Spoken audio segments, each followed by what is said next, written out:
Please share it to all your contact. بسم اللہ الرحمن الرحیم. ہمارا کل کا سبق جو ہوا تھا اس کے بعد اب مزید آگے اس کے فَلَبِثْتُ بَعْدَ ذَلِكَ عَشْرَ لَيَالٍ، چونکہ کل بات ہوئی تھی اس سے پہلے والے سبق میں کہ 40 رات پوری ہو گئی، اس کے بعد پھر 41ویں دن پھر اللہ کے نبی کی جانب سے فرمان جاری ہوا کہ اپنی بیویوں اور اپنے گھر والوں سے بھی الگ تھلگ ہو جاؤ. تو میں اس کے بعد بیویوں کو الگ تھلگ کرنے کے بعد اور گھر والوں سے دور رہنے کے بعد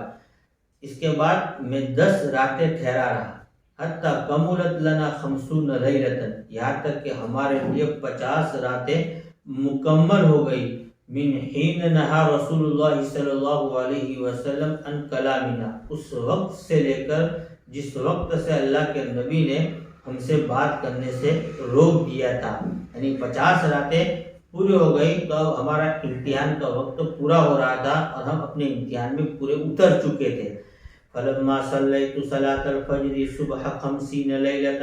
تو جب میں نے 50ویں رات کی صبح کی فجر کی نماز پڑھی، وَأَنَا عَلَى ظَهْرِ بَيْتٍ مِّن بُيُوتِنَا، اور میں اپنے گھروں میں سے ایک گھر کی پشت اور اس کی چھت پر بیٹھا ہوا تھا. فَبَيْنَ أَنَا جَالِسٌ عَلَى الْحَالِ الَّتِي ذَكَرَ اللَّهُ قَدْ ذَاقَتْ عَلَيَّ نَفْسِي وَذَاقَتْ عَلَيَّ الْأَرْضُ بِمَا رَحُبَتْ، کہ میں بیٹھا ہوا تھا اسی حالت میں جس کا اللہ تعالیٰ نے قرآن میں تذکرہ کیا ہے کہ مجھ پر تنگ ہو گیا میرا دل اور مجھ پر تنگ ہو گئی زمین اس کی کشادگی کے باوجود، یعنی اشارہ ہے وَعَلَى الثَّلَاثَةِ الَّذِينَ خُلِّفُوا حَتَّى إِذَا ذَاقَتْ عَلَيَّ الْأَرْضُ بِمَا رَحُبَتْ والی قرآن کی آیت کی طرف، یعنی اس کیفیت کے ساتھ، چونکہ وہ ہماری کیفیت ہی اس وقت ایسی تھی کہ زمین اپنی وسعت کے باوجود ہمارے لیے تنگ بن چکی تھی اور ہمارا دل ہم پر کیا ہو چکا تھا، تنگ بن چکا تھا. اس حال میں بیٹھا ہوا تھا. سمعت صوت صارخ، تو میں نے ایک پکارنے والے کی آواز کو سنا. صرخ یصرخ، صراخاً کہ میں نے پکارنا. اوفا علی جبل سلع، جو پکارنے والا سلع پہاڑ پر چڑھا ہوا تھا. اوفا یوفی، ایفان کو میں نے چڑھنا. بِأَعْلَى صَوْتِهِ، وہ اس نے زور سے اپنی بلند آواز سے آواز لگائی. کیا آواز لگائی؟ یا کعب بن مالک، اے کعب بن مالک، ابشر، بشارت حاصل کرو. قال، حضرت کعب فرماتے ہیں فخررت ساجدا، جب میں نے یہ آواز سنی تو مارے خوشی کے سجدہ ریز ہو گیا کہ میں سمجھ چکا کہ اب ہمارا امتحان پورا ہو چکا ہے اور اللہ کے نبی پر اللہ کی جانب سے کوئی نہ کوئی حکم آیا ہے جس میں ہمارے لیے بشارت ہے. وعرفت ان قد جاء فرج، اور میں نے یقین کر لیا کہ اب کشادگی آ چکی ہے. وآذن رسول اللہ صلی اللہ علیہ وسلم بتوبۃ اللہ علینا حین صلی صلاۃ الفجر، اور رسول پاک صلی اللہ علیہ وسلم نے اللہ کی ہم پر توبہ قبول کرنے کا اعلان کر دیا جس وقت اللہ کے نبی نے فجر کی نماز پڑھائی. یعنی فجر کی نماز کے بعد 50ویں دن کی فجر کی نماز کے بعد اللہ کے نبی نے اعلان کر دیا کہ اللہ تبارک و تعالیٰ نے ان کی توبہ کو قبول کر لیا ہے حضرت کعب کی. تو ظاہر صحابہ نے یہ خبر سنی تو جلدی سے جلدی، کتنے میرے ہم نوا ہمدرد تھے تو انہوں نے مارے خوشی کے جو ہے مجھے اس کی بشارت دینے کے لیے جو ہے دوڑ پڑے. تو اس میں سے ایک شخص چالاک تھا کہ قریب پہاڑ تھا، سر اس پر چڑھ گیا. اس کو پتا تھا کہ میں دوڑ کے جا کے خبر دینے جاؤں گا تو مجھ سے پہلے کئی لوگ سبقت کر جائیں گے. تو اس نے دوسرا طریقہ اختیار کیا کہ سلے پہاڑ پر چڑھ کر یہ آواز لگائی تاکہ اس کی آواز پہلی مرتبہ میرے کان میں پڑ جائے. فَذَهَبَ النَّاسُ يُبَشِّرُونَ، تو لوگ ہمیں بشارت دینے لگے. وَذَهَبَ قِبَلَ صَاحِبَيَّ مُبَشِّرُونَ، اور میرے دونوں ساتھیوں کی طرف بھی بشارت دینے والے گئے. وَرَكَزَ إِلَيَّ رَجُلٌ فَرَسًا، اور ایک شخص میری طرف بھی گھوڑے کو ایڑ لگا کر آیا، یعنی گھوڑے پر سوار ہو کر تیزی سے آیا. وَسَعَ سَائِمٌ مِّنْ أَسْلَمَ، اور قبیلہ اسلم کے ایک کوشش کرنے والے شخص نے بھی کوشش کی، اس نے بھی یہ چاہا کہ میں کعب کو بشارت دوں، تو اس نے دوسرا طریقہ اختیار کیا، فأوفى على الجبل، تو وہ پہاڑ پر چڑھ گیا، وَكَانَ الصَّوْتُ أَسْرَعَ مِنَ الْفَرَسِ، تو آواز یہ تیز تھی گھوڑے کے مقابلے میں، یعنی ایک شخص گھوڑے پر سوار ہو کر مجھے بشارت دینے آ رہا تھا، اور ایک شخص پہاڑ پر چڑھ کر بلند آواز سے اس نے للکارا کہ کعب تمہارے حق میں بشارت آ چکی ہے۔ فلما جاءني الذي سمعت صوته يبشروني، تو جب میرے پاس وہ شخص آیا جس کی میں نے پہاڑ سلع نامی پہاڑ سے آواز کو سنی تھی، وہ مجھے بشارت دیتے ہوئے آیا، نزعت له ثوبي، تو میں نے اس کے لیے اپنے کپڑوں کو نکال پھینکا، فكسوته اياهما، اور میں نے ان کپڑوں کو ان دونوں کپڑوں کو پہنا دیا، ببشراہ، اس کی بشارت دینے کی وجہ سے، واللہ، اور حضرت کعب فرماتے اللہ کی قسم، ما املک غیرہما یومئذ، اللہ کی قسم میں ان دو کپڑوں کے علاوہ اس وقت کسی چیز کا مالک نہیں تھا، یعنی گویا کہ میرے پاس کچھ بھی نہیں تھا، لیکن خوشی تھی، خوشی اتنی حاوی تھی کہ جو کپڑے تھے وہ بھی میں نے دے دیے۔ تو انسان کی خوشی کی کیفیت ہوتی ہے کہ انسان جو ہے وہ پیسوں کی بنیاد پر خرچ نہیں کرتا ہے خوشی کے موقع پر، بلکہ جذبے سے خرچ کرتا ہے۔ وَاسْتَعَرْتُ ثَوْبَيْنِ، اور میں نے پھر ان دونوں کپڑوں کو استعارتاً عاریتاً لے لیا، فَلَبِسْتُهُمَا، پھر میں نے ان دونوں کو پہنا۔ بہرحال یہ خوشی کی ان کی کیفیت اس سے ظاہر ہو رہی کہ کیا خوشی ان پر جھلک رہی تھی۔ وَانْطَلَقْتُ إِلَىٰ رَسُولِ اللَّهِ صلی اللہ علیہ وسلم، اور میں اللہ کے رسول صلی اللہ علیہ وسلم کی طرف چلا۔ جب یہ پروانہ مل گیا تو پھر مارے خوشی کہ میں اللہ کے نبی کی دربار کی طرف چلا۔ فَيَتَلَقَّانِي النَّاسُ فَوْجًا فَوْجًا، تو لوگ مجھ سے فوج در فوج ملتے، يُهَنِّئُونِي بِالتَّوْبَةِ، وہ مجھے توبہ کی مبارکبادی دے رہے تھے، يَقُولُونَ، وہ کہہ رہے تھے، لِتُهَنِّئَكَ تَوْبَةُ اللَّهِ عَلَيْكَ، اللہ کا تمہاری توبہ کو قبول کرنا، تابہ اللہ کے معنی متوجہ ہونا، رحم کرنا، اللہ کا تم پر رحم کرنا تمہیں مبارک ہو۔ قال کعب، حضرت کعب فرماتے ہیں، حتی دخلت المسجد، یہاں تک کہ میں مسجد میں داخل ہوا، فاذا برسول اللہ صلی اللہ علیہ وسلم جالس، تو اچانک دیکھا کہ اللہ کے رسول صلی اللہ علیہ وسلم بیٹھے ہوئے ہیں، حولہ الناس، اور آپ کے ارد گرد صحابہ بھی بیٹھے ہوئے۔ فقام الی طلحۃ بن عبید اللہ یہرول، تو میری طرف حضرت طلحہ بن عبید اللہ کھڑے ہوئے اور کھڑے ہو کر دوڑنے لگے، ہر ولا یہرول مانے تیزی سے بھاگنا، حتی صافحنی، یہاں تک کہ انہوں نے مجھ سے مصافحہ کیا، وہنأنی، اور مجھے مبارکباد دی، واللہ، اللہ کی قسم، ما قام الی رجل من المہاجرین غیرہ، اللہ کی قسم میری طرف اس وقت مہاجرین میں سے کوئی بھی شخص ان کے علاوہ کھڑا نہیں ہوا، ولا انساہا لطلحۃ، اور اس حضرت طلحہ کی میں اس حالت کو میں کبھی بھی نہیں بھولوں گا۔ یہی بات ہوتی ہے کہ انسان خوشی اور غمی کے موقع پر ایک چیز اور لوگوں کے جو ہے تعلق کو یاد رکھتا ہے، تو کہا کہ اس وقت کوئی میرے ساتھ وہ محبت سے پیش نہیں آیا، خوشی کے جذبات میں میرا شریک نہیں ہوا سوائے طلحہ بن عبید اللہ کے، اور ان کی اس کیفیت کو میں کبھی بھولوں گا نہیں۔ قال کعب، حضرت کعب فرماتے ہیں، فلما سلمت علی رسول اللہ صلی اللہ علیہ وسلم، میں اللہ کے نبی کے دربار میں پہنچا اور میں نے اللہ کے رسول کو سلام کیا، قال رسول اللہ صلی اللہ علیہ وسلم، تو اللہ کے رسول نے فرمایا، وَهُوَ يَبْرُقُ وَجْهُهُ مِنَ السُّرُورِ، اس حال میں کہ آپ کا چہرہ مارے خوشی سے دمک رہا تھا، چمک رہا تھا، ابشر بخیر یوم، تم بشارت حاصل کرو بہتر سے بہتر دین کی، مر علیک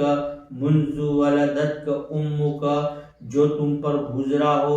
اس وقت سے لے کر جب سے تمہاری ماں نے تم کو جنا، یعنی گویا کہ تمہاری زندگی میں کبھی بھی تمہارے لیے اتنا بہتر دین نہیں تھا جو آج کا دین ہے، کیونکہ تمہارا تذکرہ اللہ تبارک و تعالیٰ نے قرآن میں کر دیا، اور وعلی الثلاثۃ الذین خلفوا حتی اذا ضاقت علیہم الارض بما رحبت والی آیت تمہارے سامنے نازل کی، تو اس سے بڑی بشارت تمہارے لیے کوئی ہو نہیں سکتی ہے۔ قال، تو حضرت کعب نے فرمایا، قلت امن عندک یا رسول اللہ ام من عند اللہ، کیا یہ بشارت آپ کی جانب سے ہے اللہ کے رسول یا اللہ کی جانب سے ہے؟ قال، تو اللہ کے نبی نے فرمایا، لا، نہیں، بلکہ یہ بشارت بل من عند اللہ، اللہ کی جانب سے ہے۔ تو نبی کی بشارت بھی کیا کم تھی، لیکن پھر اللہ کسی انسان کو بشارت دیتے تو انسان کے لیے اس سے بڑی کوئی سعادت کی بات ہو نہیں سکتی ہے۔ وَقَانَ رسول اللہ صلی اللہ علیہ وسلم اذا سر استنار وجهه، اور رسول پاک صلی اللہ علیہ وسلم جب خوش ہوتے تو آپ کا چہرہ روشن ہو جاتا، حتیٰ کأنہ قطعۃ قمر، یہاں تک کہ گویا ایسا معلوم ہوتا کہ یہ چاند کا ٹکڑا تھا۔ وَكُنَّا نَعْرِفُ ذَلِكَ مِنْهُ، اور اللہ کے نبی کی اس کیفیت کو ہم آپ سے جان لیتے تھے کہ اللہ کے نبی کا چہرہ خوشی روشن نظر آتا تھا، تو اس وقت یہ محسوس ہو جاتا تھا کہ اللہ کے نبی اندرونی طور پر بہت خوش ہے، بہت خوش ہے۔ تو گویا کہ اس موقع پر اللہ کے نبی کی یہ خوشی ظاہر ہو رہی تھی۔ فلما جلست بین یدیہ، جب میں اللہ کے نبی کے سامنے بیٹھا، قلت، میں نے کہا، یا رسول اللہ، اے اللہ کے رسول، ان من توبتی ان انخلع من مالی صدقۃ الی اللہ و الی رسول اللہ صلی اللہ علیہ وسلم، میری توبہ کا حق یہ ہے کہ میں اپنے مال سے دستبردار ہو جاؤں بطور صدقے کے اللہ اور اللہ کے رسول کے لیے، یعنی میں اپنا پورا مال کیا کروں، اللہ کے رسول کے لیے اب کیا کر لوں، میں صدقہ کر لوں۔ یہ گویا کہ میری توبہ اللہ نے قبول کی اور میرے پر یہ رحم اور کرم کا معاملہ کیا، تو اس کا گویا کہ میری طرف سے بدلہ یہ ہونا چاہیے کہ میں پوری اپنی زندگی کا مال جو کمایا وہ اللہ کے راستے میں صدقہ کر دوں۔ قال رسول اللہ صلی اللہ علیہ وسلم، اللہ کے رسول نے فرمایا، امسک علیک بعض مالک فہو خیر لک، آپ اپنے پاس اپنے بعض مال کو روک لو، یہ آپ کے لیے زیادہ بہتر ہے۔ قلت، میں نے کہا، فإنی امسک سہمی الذی بخیبر، جی اللہ کے نبی، آپ نے گویا کہ اللہ کے نبی نے اس موقع پر اعتدال کا راستہ بتایا کہ خوشی کے جذبات میں اتنے مغلوب مت ہو جاؤ کہ پھر کل خرچ کرنے کے بعد تم کو پچھتاوا کرنا پڑے، تو گویا کہ کچھ مال روک دو، اور ٹھیک ہے، بہتر ہے، اچھی چیز ہے کہ اللہ نے تمہارے ساتھ یہ اتنا بڑا معاملہ کیا، تو اس کے بدل میں آپ بھی کچھ کرو، لیکن اعتدال برتو۔ تو انہوں نے اللہ کے نبی کے اس مشورے کو قبول کرتے ہوئے کہا، اچھی بات ہے، میں اپنا اس حصہ، سہمون کی جمع سہام معنی حصہ، میں اپنے اس حصے کو روک لیتا ہوں جو خیبر میں ہے۔ فقلت، تو میں نے کہا، یا رسول اللہ، اے اللہ کے رسول، ان اللہ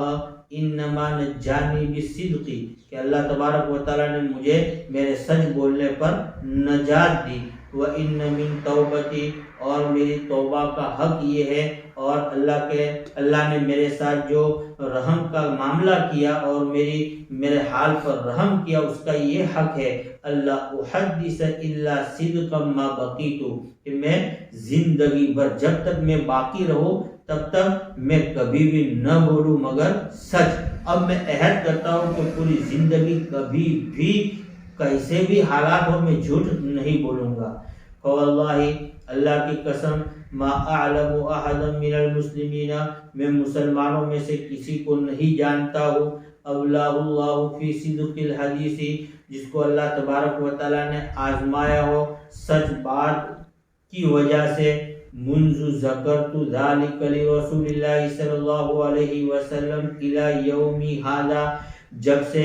میں نے یہ یعنی سچ اللہ کے رسول صلی اللہ علیہ وسلم کے سامنے بیان کیا، اس وقت سے لے کر اس وقت میرے اس دین تک مجھے یاد نہیں کہ اللہ نے آزمایا ہو احسن مما ابلانی، جتنا اچھا کہ میری آزمائش اللہ تبارک و تعالیٰ نے کی۔ وما تعمدت منذ ذکرت ذلك لرسول اللہ صلی اللہ علیہ وسلم الی یوم ھذا کذبا، اور یہی نتیجہ ہے کہ میں نے کبھی بھی عمدن جھوٹ نہیں بولا جب سے میں نے اس کا یعنی سچ کو اللہ کے سامنے بیان کیا، میرے اس دین تک کذبن اے تعمدت کذبن، کبھی بھی جھوٹ بولنے کا میں نے قصد اور ارادہ نہیں کیا۔ وَإِنِّي لَأَرْجُو، اور مجھے امید ہے، ان یحفظنی اللہ فیما بقیت، کہ اللہ میری حفاظت کرے گا جھوٹ سے جب تک میں زندہ رہوں۔ وَأَنزَلَ اللَّهُ عَلَى رَسُولِ اللَّهِ صلی اللہ علیہ وسلم، اور اللہ تبارک و تعالیٰ نے رسول پاک صلی اللہ علیہ وسلم پر یہ آیت نازل کی میری شان میں، لَقَدْ تَابَ اللَّهُ عَلَى النَّبِيِّ وَالْمُهَاجِرِينَ، کہ اللہ تبارک و تعالیٰ نے نبی اور مہاجرین پر رحم فرمایا۔ اللہ تبارک و تعالیٰ کے اس قول وَكُونُوا مَعَ الصَّادِقِينَ تک، یعنی تم سچے لوگوں کے ساتھ ہو جاؤ، یعنی یہ پوری آیت ہے، بیچ میں جو الہ قول ہی کہا، یعنی پوری آیتیں ہمارے شان میں نازل فرمائی۔ فواللہ، تو اللہ کی قسم، ما انعم اللہ علیہ من نعمت قط، اللہ تبارک و تعالیٰ نے مجھ پر کبھی بھی کوئی بڑی نعمت انعام نہیں فرمائی بعد اس کے کہ اللہ تبارک و تعالیٰ نے مجھے اسلام کی ہدایت دی، یعنی اسلام میں داخل ہونے کے بعد اللہ کی ساری ہی چیزیں نعمتیں ہیں، لیکن سب سے بڑی نعمت جو اللہ تبارک و تعالیٰ نے اسلام میں داخل ہونے کے بعد جو مجھے عطا فرمائی، اعظم فی نفسی، جو میرے دل میں سب سے زیادہ معظم ہو، من صدقی لرسول اللہ صلی اللہ علیہ وسلم، میرے اللہ کے رسول صلی اللہ علیہ وسلم کے سامنے سچ بولنے کے مقابلے میں، یعنی یہ نعمت میرے لیے سب سے بڑی نعمت تھی کہ میں اللہ کے رسول کے سامنے اس موقع پر جھوٹ نہیں بولا اور یہ سچ بولا، یہ میرے لیے اسلام میں آنے کے بعد میرے لیے سب سے بڑی نعمت تھی۔ اللہ اکون کذبتہ، کہ میں اللہ کے نبی کے سامنے جھوٹ نہیں بولا، فاہلک، میں ہلاک ہو جاتا۔ اگر میں اس وقت تھوڑی دیر وقتی فائدے کے لیے اگر میں جھوٹ بول لیتا تو اللہ کے تو میں ہلاک ہو جاتا، اور گویا کہ اس موقع پر بعض منافقین نے یہ کیا، جھوٹ بولا تو اللہ تبارک و تعالیٰ نے ان کے حق میں بدترین سے بدترین وحی نازل فرمائی جو تا قیامت باقی رہے گی۔ کما ہلک الذین کذبوا، جس طرح کے ہلاک ہو گئے وہ لوگ جنہوں نے جھوٹ بولا۔ فإن اللہ قال للذین کذبوا حین انزل الوحی شر ما قال لأحد، تو بے شک اللہ تبارک و تعالیٰ نے ان لوگوں کے لیے جنہوں نے جھوٹ بولا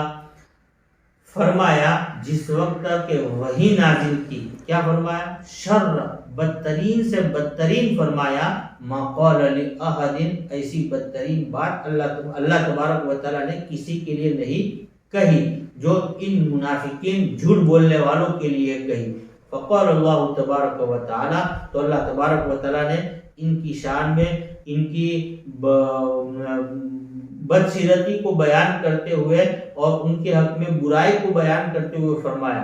سَيَحْلِفُونَ بِاللَّهِ لَكُمْ إِذَا انْقَلَبْتُمْ، ان قریب یہ منافقین اللہ کی قسمیں کھائیں گے اے اللہ کے نبی آپ کے سامنے